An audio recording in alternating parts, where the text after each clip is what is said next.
In 2008, I moved back to Milwaukee. It was a weird time to be unemployed. The economy was hitting its nadir, but there was so much money coming into the elections. During my time away, I learned about math and philosophy and a little bit how to farm kiwis, so I made a really good canvasser.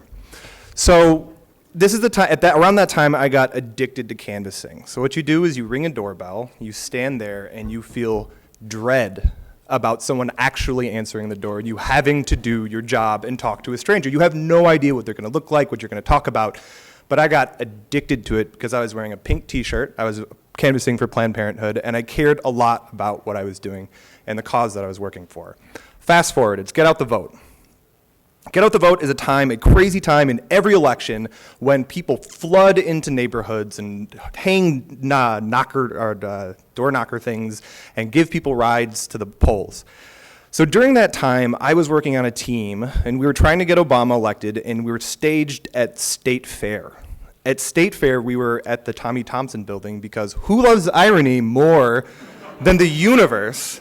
So we're staged there, and here's what has to happen. We need to the whole parking lot is full of vans. We need to fill those with people. So imagine you're a canvasser. So everyone put yourself in the position of a canvasser.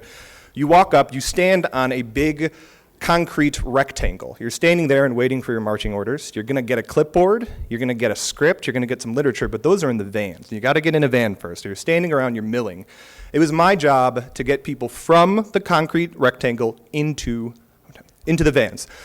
So, two things, and I've been really struggling with how to explain this. The problem is that I can explain it well, but it makes no sense.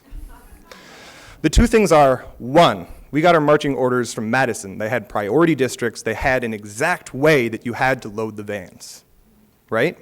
This van goes to that place. It needs to go out first.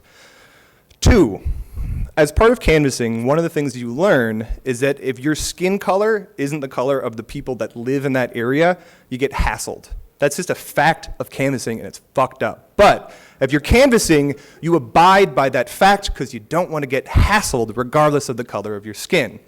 So I have to load all these people in the vans. All of the districts that were priority, white neighborhoods. Let's just imagine the room is completely switched racially. That is the group of people. That is the concrete rectangle that I am working on. So I am literally segregating people to get Barack Obama elected. I am walking through the crowd. People are looking at me. They're like, what are you doing? And I'm like, I am just following. Can you explain that on a bullhorn? Listen, everyone, I have these two things. We could all go to the Pfister and to the Rouge. I could explain to you very well what's about to happen. I did not have that opportunity, so I was just stuffing people into these vans and feeling so conflicted about myself, but knowing that I was doing something that I cared about. Fast forward, Obama won. There's a blur of whiskey and the kind of high fives that you really mean that start at the hand and go down to your elbow and into your heart.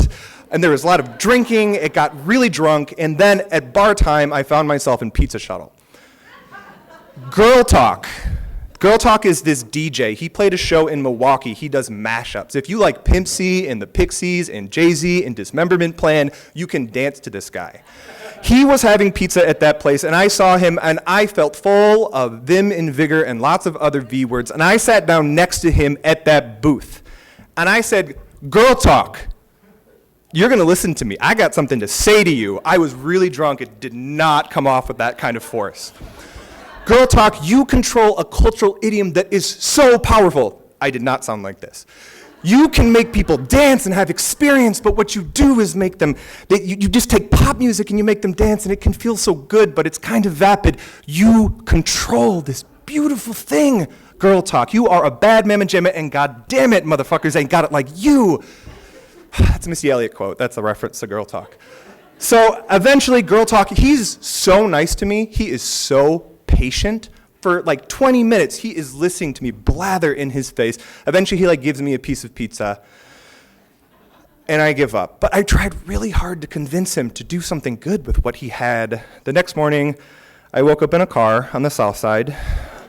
I didn't recognize where I was, and I was with a girl still getting over her boyfriend. And I think I wake up in that car every morning.